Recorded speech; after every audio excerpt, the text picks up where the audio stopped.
Hello and welcome to Inflection Point Conversations. I'm Michelle Obeda, an art director and 3D artist. In this podcast series, I'll be interviewing experts in the fields of art, architecture, and visualization. Together, we will take a deep dive into the disruptive topics that have reached an inflection point in our industry.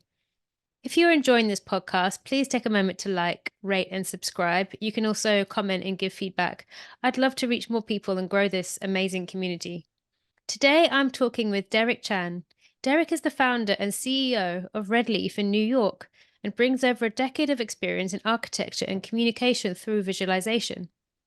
He has built his reputation on his unrelenting commitment to delivering industry-leading visual and creative content with expertise in architectural design. His ability to create enduring client relationships is a hallmark of his team's client-focused approach, who are always seeking to create value and provide intelligence. Their goal is to move complex projects towards simple and stunning solutions. Prior to founding Red Leaf, Derek had an accomplished career as an associate principal at KPF in New York City. He graduated with a BA in architecture from Princeton University and received his master's in architecture from the Harvard Graduate School of Design. Derek is a registered architect and an active member of the AIA. Welcome, Derek.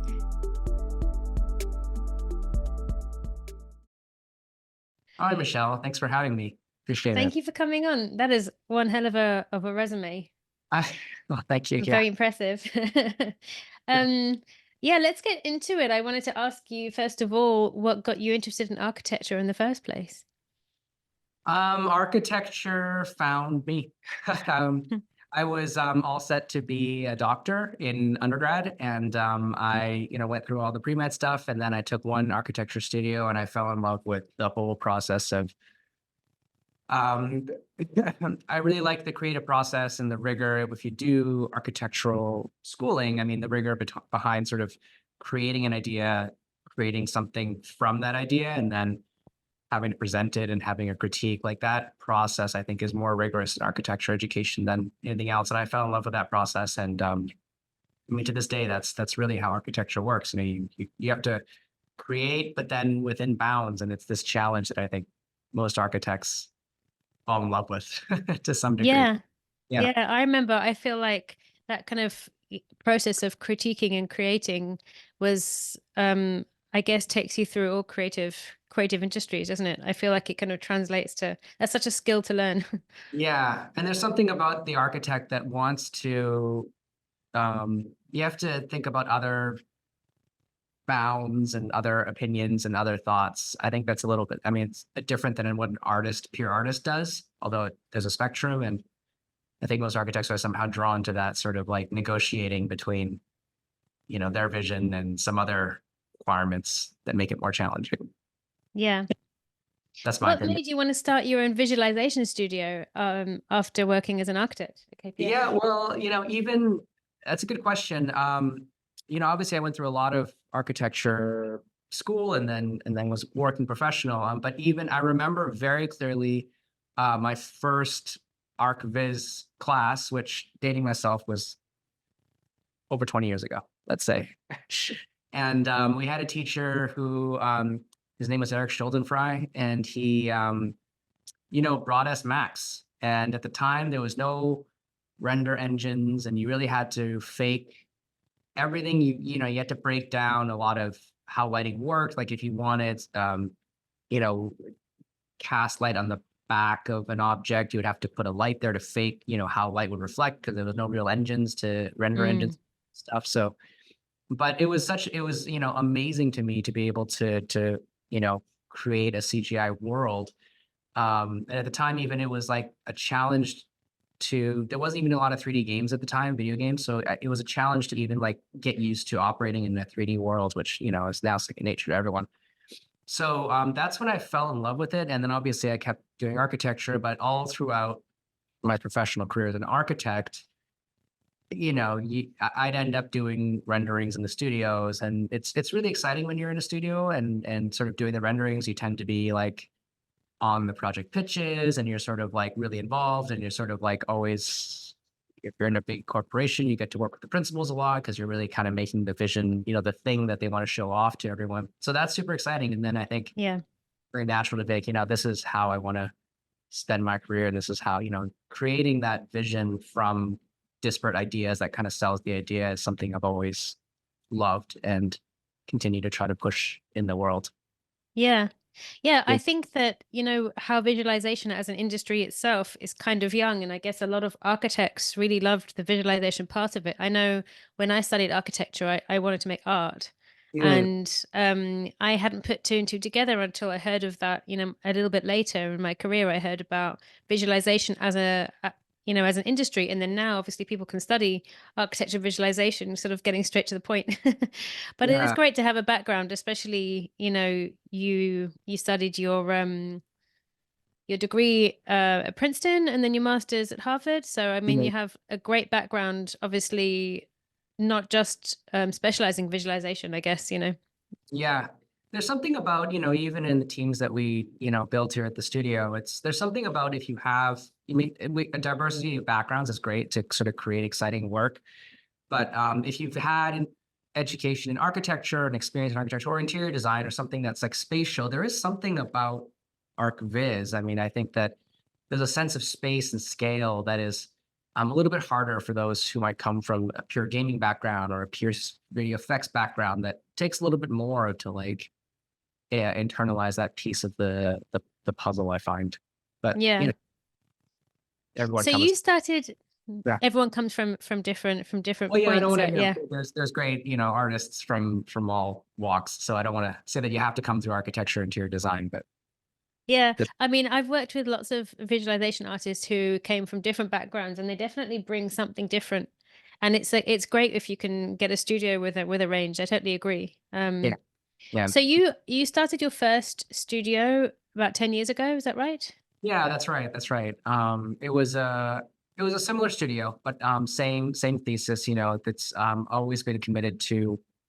It was the idea to create professional work this way. It's always been a huge commitment to photorealism, which now has become easier to produce in many ways. Hence we can get to it later, movement towards real time and everything else. But I've always believed in what's really compelling about the photoreal. Not only is it challenging to make, it's and challenging honestly less now because the technology's caught up, but it used to be so hard to get clients to commit to the time and process it takes to Mm, create something that's high quality and visual and sort of photoreal. But I always felt that there's something, well, it stands out, right? But mm, there's something more when you commit to it that uh, obviously is worth it to us and everyone that I work with. There's something in it, but I think for our clients too, there's something that elevates the quality. I mean, at the time, it was like reflection in glass. There's more depth to a space yeah, than like compositing an image. Like there's actually two or three times the space if you get the reflection yeah. correct. Glass, And I as you, think Yeah, I think often clients don't know how to describe what it is, but I think that that's the thing that makes an image stunning and sells the image. I think that's that value that you put into it. It can be a little bit difficult to put your finger on what it is, but when you get a client who understands that value, they yeah, will pay for it, which is amazing. I think yeah, sometimes it takes time, no? yeah. It's hard. I mean, stills are now, more and more prolific, but like even finding the right lens, makes a space feel big or small. And sometimes it just doesn't feel right. And clients go, oh, it just doesn't feel right, or it feels too small. And it's, if you had the wrong lens or you took the wrong camera angle, that can cause that. And it's Yeah. really to do with the artist or what you've done. So what are some of the lessons that you've learned about client relationships since you started your first studio? And I appreciate that question. It's something that we've always put a lot of effort into. I think the biggest thing is that clients, if you can create enduring relationships, which we seek to do, that's when you can really create great work, is what we found, because it requires a lot of trust on their part to give the studio the bandwidth to produce good work. Um, and that trust only comes with long relationships where, they're committed to giving you the time to work on what you need to and trust that you're also moving their agenda forward. So I think that's a really big lesson that takes time to learn, because when you're with a first time client, you come with years of experience and years of opinion, but to a lot of clients that they don't do this every day. It takes, Yeah. you know, it takes time for them to appreciate the nuance of what you're doing, or they might not be ready to take all the steps that you want to take to produce an image. And that's just something that you have to give time.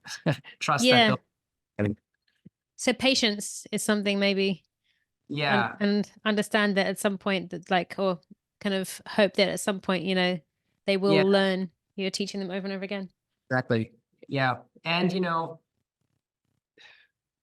it never hurts to just try to understand what they're actually trying to do. If you help them do what they want to do, they'll pretty much let what you want to do. It's always that tension of creative work and how much Mm. bandwidth you client, right? But like, what's their goal, right? If they're actually just trying to convey a certain restaurant and you're sort of trying to make sure they have the right camera and stuff on the table and in the restaurant, and they're not really engaging because it just doesn't kind of feel wrong in what they're trying to convey, like you're always going to butt heads. But if you think about, well, what are they trying to do? Like, who are they trying to sell to? And what are they trying to do? And that usually opens the door to a more fruitful Yeah. path. Yeah, yeah, for sure. Are most of your clients like mostly developers rather than architects? Yeah, yeah, we tend to work with owners and developers and brokers directly. Yeah. We work with architects all the time. But our value add is really the representing the reality of the design. Is certainly we do some simulation work, we'll call it, for lack of a better term, Mhm. to make sure it's absolutely representing the materials in, say, a hotel lobby that's going through renovation so that the client knows exactly what they're going to build. That's certainly something that we do, but more and more it's less about representing the reality of the specific design from the designer, but how does life infuse the place, or how does, what kind of place does it create, and that is where we add value. And we love working with architects. It's just oftentimes when, we find that we're better at adding the value when we work with owners directly and sort of making sure we're holding the architects and designers' vision at the same time. Yeah. Yeah, yeah, Well, yeah. I guess it's like kind of when it works really well harmoniously, it's between developers, architects, and visualizers, right? I mean, that's the niche we fill. Yeah. There's, a lot of niches for visualizations to fill, but that's where we are. That's where we Yeah. like. Yeah. Let's talk about Unreal Engine. I know you do a lot of Unreal Engine work at Redleaf. Mhm. When did you decide to incorporate Unreal into your studio's workflow? Yeah, we started probably 2 years ago, I want to say. It was right at the cusp of when version 5.0 was coming out. And um, there was a couple of demos that my studio had sort of brought to my attention. And then with 5.0, I think the unlock of not having to deal with, basically the lighting system becoming really kind of, it played into our strengths, right? Like, we would always light scenes how they were supposed to be lit in reality, how many downlights there are and so forth. And once Lumen came on board, it became very clear how we could, you know, s- really leverage our skill set of knowing what was in reality Hmm. and what was in 3D come together very quickly. Because before that, you had to like fake lighting and there's like a whole thing. So, funnily enough, that was the unlock for us. And then after that, we kind of went. There was always a portion of the studio that was doing R&D. We've had a very successful and fortunate series of partnerships where we've just, it's a new technology. Hmm. Epic's putting a lot of effort to make sure it's, open, available, and community focused. And it's new and interesting and just so great that we've just found such a warm welcoming from everyone in the community that's involved. We've reached out to so many people who we just admired their work, and we just, hey, like, can we, meet with you once a week or once a month and just like be able to hear what you know and sort of bounce our ideas off you. And that's really got us to such, really evolved our studio, engaging people that we just love the work they were doing. They've been so open that we, now try to, working together on the 3D NY, which I'm trying to Yeah. pay forward, right? Because it's been such an open industry and sort of a Yeah. new excitement that I think is really great. So we engaged about 2 years ago, and every it just keeps getting more and more entwined in what we do. What started as a research project to see what we can do, it's very clear what a product would be. And then it's very easy to get clients to buy into it. And it's sort of infused more and more pieces of the puzzle of what we do. Yeah, So that's great. I love to hear that because I know that I started looking into it, like into real-time engines. It was first Unity and then Unreal some years ago before it was able to really be picked up, so it was just always remained a little bit R&D, a project here and there. But it's great that I mean, yeah, with the development of Unreal 5 and all of its lighting and kind of the reality just kind of moved all the way up. But also it's great that people in the community are so willing and open to share all their knowledge, because then you all expand your knowledge. I found that too. There are people who know a lot about Unreal Engine who just want to share it, and it's like, this is amazing. The community is yeah, great. yeah. I mean, the number of anyone who's listening, the number of people who, if you just see their work and it's interesting, like, don't be afraid to just reach out and say, "Hey, can we love Yeah. to chat with you about it?" And amazed at the openness of the community. Yeah, Uh, and you guys are doing some amazing stuff. You presented your work at 3DNY, like you said, that yeah, we're both co-organizing. And I'll put your details in in the notes here, so anyone can get in touch if they want to ask you, because I definitely recommend having a look at it. sure. What do you think real time allows you to offer clients that traditionally rendered stills and animation can't? What's real time got over them? Um, well, so many things, but I Mm. think for us, the biggest thing is when you remove the render time and you can just focus on world building, that it has really changed our relationship with clients. It's made their experience much better in producing the content that's needed for whatever marketing. And by building a real time world, we can just sit together and just, I guess, dream together and look at ideas together and tweak ideas together. And there's no gap between looking at a diagram and looking at uh, a 3D world. And that has totally changed our relationship. It's shortened the time that they have to put into the project, which is a plus. Certainly, we have a little more legwork to get up to that point, but then their experience has been much better. They're having to bring stakeholders to the table, and that's been a really great experience for our studio and for our clients as well.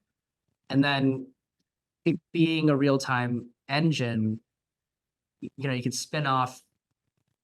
It used to be that you would create a series of dollhouses for whatever asset you're trying to do. If you're trying to look in this Hmm. side of the room, you have a dollhouse, and then you look in the other side, you have to kind of retweak the scene and redact and create the scene for that side of the room, aware of what was on this side. And then if you want to do an animation, you have to do a different file that is like optimized for that. And now you don't really have to do that. You build the world, you make it robust, and the stills come out practically real time. Animations, you can just run through the space. I mean, there's a little bit of post-production work, obviously, to take it that next level, but even our clients can go in and get a lot of what they need straight out Yeah. of the box for social media, or for marketing, for their own thing. And that's only going to get better. The Yeah. ability for customers and clients to just engage the real-time model will increase, and virtual tours and everything else. So I think it's a game changer. It has been for us in our experience, and it's just getting better for sure. And clients Yeah. will just, that's what they'll expect. Yeah, that's true. I feel like I heard a lot of people say that more and more over the last couple of years. If one, Yeah. once, and it's great as a studio that you've embraced it to sort of try and move forward, because when you're always offering both, um, the price point usually comes back to doing stills and renders, but it We doesn't necessarily need to. And like you've said, that you're doing it in such a way, you're using it in such a way that it's faster. You can actually be competitive with that at the same time, right? Yeah, it's we have a number of products that try to it plays into what our studio does, let's say, just because we dealt with really big projects that are complex to there's just and what I mean by that, it's like million square feet in a public realm, and so you have multiple designers, and each design is at a different stage of development, and everything needs to be represented at once. Even if when it was stills, there was so much budget that went into just really coordinating and designing pieces that weren't up to you have a schematic versus something that's in construction, it's going to look different. And so much budget went into coordinating those pieces that it wasn't the image production that's taking up the budget, it's the coordination. Mhm. And so now with real time, one type of thing we're offering is you're doing the coordination anyways. The price point doesn't really change, but now you can have so many views and the freedom of, grabbing stuff when you want it, where you want it, so Yeah. forth. What do you hope real time will allow you to do in the future? Like, are there any tools that you think I'd love if it could do this and hasn't got there yet? Oh, next for real time. Mm. Think that all, I, oof, that's a good question. Um, I think it's the bones are there, but I think that there's still a long road to go in terms of like accessibility and deployment, which is all being sort of fleshed Mm. out now, but it still takes really high compute power, which is all very possible now with cloud compute, which we do. But still, it's an expensive process. And, Yeah. that's only going to get better with time. And still, there's, a pretty steep hurdle to kind of getting in the software and making it work. And I think all that is only going to make life easier. So you're really making ideas and not having to worry about the technical, Yeah. side of it so much. But it's really like what can it do? I think the representing reality is getting so close now. It's really about like what can you do with that, right? Like we have other tools that are, can you turn a plan into a 3D world immediately? And we have something like that, and we're trying things like that. But so many people are trying such amazing things that are like, if you don't have to, it's like real time reality, it's insane. I mean, all the metaverse stuff and Yeah. um, some amazing guests at 3DNY that are really showing just amazing immersive environments. I mean, stuff's unheard of even a couple of years ago. Yeah. Yeah. Yeah. I know it's just expanding exponentially. It's very exciting once you start seeing It, all the different people's uses. What's cool about about Epic Games is that they are catering to all the different branches, right? So yeah, they're kind of improving their tools to allow all the different, they haven't just stayed in games. They're like, okay, people are using it for architecture, let's help them out. And people are using it for theater design, let's help them out, you know? exactly. Yeah. And it's just, again, it's just getting started. Like anyone who's listening, and if you're doing work in here, try to show someone who's not in the world like what you're doing. And most people are just blown away, like by Mm. what's happening. We show brokers what we're doing to try to get them to convince. They're just like, what is this? Call of Duty? Is this Call of Duty? What am I doing? Like, no, it's game engine, but it's an It's your office. building. Yeah. It's an office. It's your building, don't shoot anyone. Um, Yeah. I want to talk to you about the current economic state of the industry. I know, particularly in Yeah. the East Coast, it's struggling at the moment. How have you Yeah. found the current state to be? Yeah, I mean, for those of us tied to commercial real estate, yeah, certainly the industry has gone through a little bit of a reset. But I think, well, okay, so if you're involved in building in real estate, that's just the way the world goes, right? Boom and bust is just, if you're in real estate, that's what you're doing, and we're all in real estate if we're doing ArchViz. But that said, I think the industry has changed in terms of like the core and how our assets are produced. But I think there's so much opportunity and so much excitement around these new tools. I mean, the idea of needing to visualize the built environment for, communicating what hasn't been built yet. At the most commercial end, is just to sell real estate. But there's also a lot to do with just entertainment and video effects, or public engagement for getting excitement around a new place that's being constructed. I would say there's excuse me, there's tons of opportunity if, as long as, those who are doing it understand that, the way things are being built, the technical side of it has changed. There's probably some new tools you have to learn if you're been in the industry for a little bit, but Yeah. there's tons of opportunity as an industry. It's not disappearing, and that's important to Yeah. to hold on to. And there's also, Have you as a studio started using AI tools in your workflow? yeah, a little bit. I think if you're in any professional service job, you're gonna have to find a way to integrate it. We use it to refine a lot. Yeah, like, I don't think we're the only studio that does this. Like, as far as Entourage goes, that's been a huge, Yeah. use of AI, in terms of, um, refining and generating people that are doing different things and making them photorealistic. So we have a process of taking 3D models to sort of giving them a different look and feel and making them look refined through various chains of AI, whether it's generative or stable diffusion, and then refining it in Photoshop AI. I Hmm. mean, that's a very common pipeline. As far as like generating, like we don't use it personally here for like generative ideas, like mood boarding and so forth. Mm. Or we haven't, done it in any sort of rigorous way where we can say it's like part of what we offer. Yep. Um, but we're always aware of it. Right now, we're focused on like what we can do with it to really accelerate things we do. Like entouraging has been a Yeah. major change. I'm sure the way we access our tools, there's a lot of change there. As far as like further push, I mean, there's things on the horizon, but I'd love to say we're doing more, but we're Yeah. figuring it. Yeah. Yeah. I Generating think content, not so much yet. Yeah, yeah, yeah. I think learning how, figuring out a pipeline to generate content in a way that you can, for example, keep it replicatable.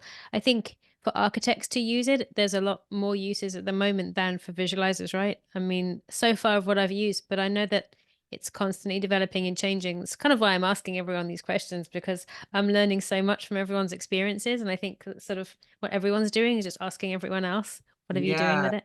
Yeah, and it's so new, right? Like within the last year, like just this huge progression even in the AI engines, like what they can do. I have to go back and listen to all your podcasts to hear what's happening. I'm sure people have better ideas about it, but yeah, we're learning. We're watching like everyone else and integrating it into Yeah, our where we can.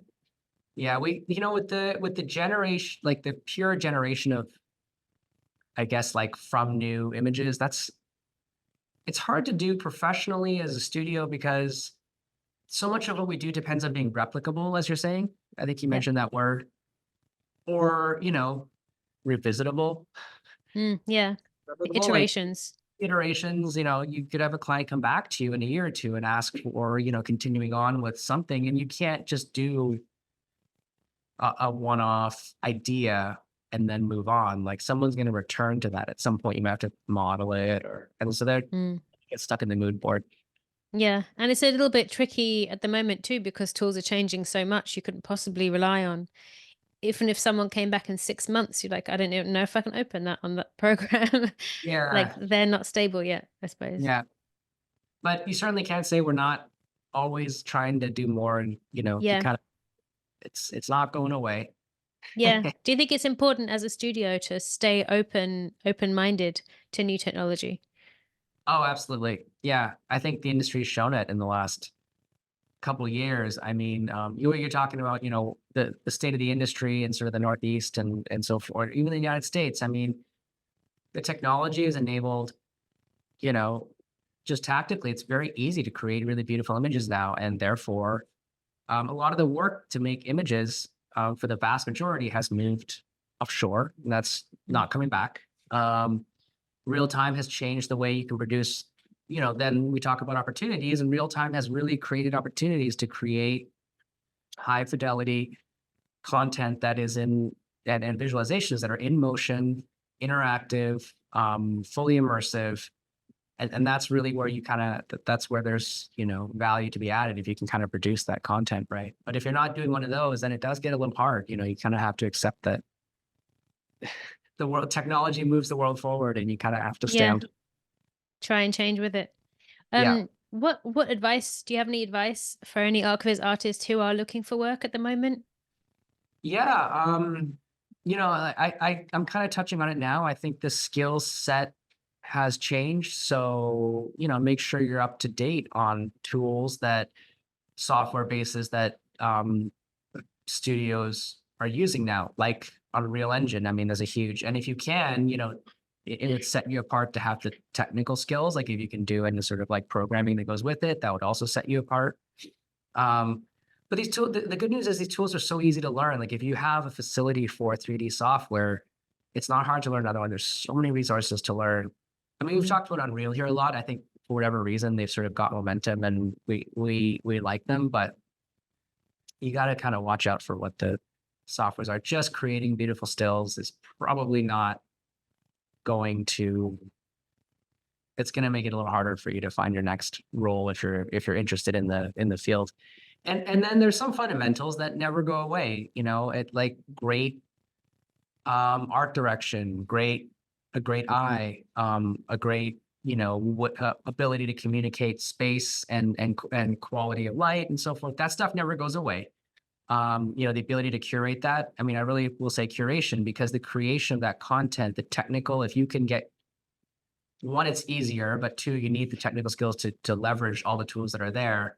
But once you have that, it's really about curation of how you Yeah. use tools that really get you to high quality stuff very quickly. And that skill set never really goes away. So, Yeah. you know, And is that something maybe within your studio that you try and nurture that skill in junior artists from maybe earlier on now, the curation side of it? um, yeah, I think, well, I want to say yes. You were usually as clear as that, but I mean, we have a very like systematic way of laying out the skills that you would learn as you. We have this sort of org chart, like how you. We've always been very clear that it's not just the artistic skill; it's also there's what is it? There's the technical skill, and there's the art skill, and those are two parts, right? And then Hmm. there's also the client side, which is are you are you servicing the project properly, and then are you sort of achieving the client's goals? And those are Hmm. the four-part thing that kind of moves along with you as you go from a junior artist to someone more senior, and how much you have to work on each changes over time. So I don't know if that curation will have to work into that matrix. Yeah. Yeah, yeah, yeah. I guess Yeah, it's maybe a skill. Like I remember when I was more in the junior mid side, and I worked with a colleague who used to show me an image and just get my opinion on it, just so I could develop an opinion on it. And I thought that was really yeah, useful because then you are able to, I guess, art direct yourself at least, yeah, um, to a point which I think now, as you're speaking of more and more, a lot of the work it's either being moved offshore or being automated in a way that right. people are going to be more curating more. I guess that's going to be something that might happen more and more. I'm interested to know that. I just thought about that actually. Yeah, yeah, yeah. No, it's the high level work that's not outsourceable or automatable. At some point, you need Yeah. it. Yeah, something that the robots can't do. I have pretty good faith that there's always going to be, if AI consumes a lot of the current like stream of, I guess, base level creativity or designer, base level idea generation. I mean, humans have a knack for figuring out what is the next creative thing you have to like solve with all this new data. Yeah. That's my hope and dream. I don't know if I'm right. Let Yeah. me Do you take have do over. you have any positive closing words that might be inspirational for artists at the moment? Yeah, no, I think all I have is optimism. I think that Yeah. Um, I think this podcast you're doing is really great. I think you've named it. The vision of it and the mission of it is so clear, and I think you're right. I think there's a change in the industry, so there's uncomfort around that. But I think there's so many opportunities that are more exciting and more fun than what we used to have. Real time um, photorealistic stuff is just cool. I mean, it's fun to work with. It's fun to produce things, and it's faster to get to interesting things, and your customers and clients are more thrilled by it. I mean, it's all great stuff. So I would encourage anyone who's listening to get more involved. It's really Yeah. great. Yeah, Yeah, I totally agree. Thank you so much, Derek, for coming on the podcast. Thank you for yeah, sharing, being very open about your studio, about your work, about your practice. And it's great to see what you guys are doing. And um, like I said, I'll put your details that, listeners can have a look and view your stuff and go check it out. Thank you so sure. much. Thank you so much, Michelle. Pleasure.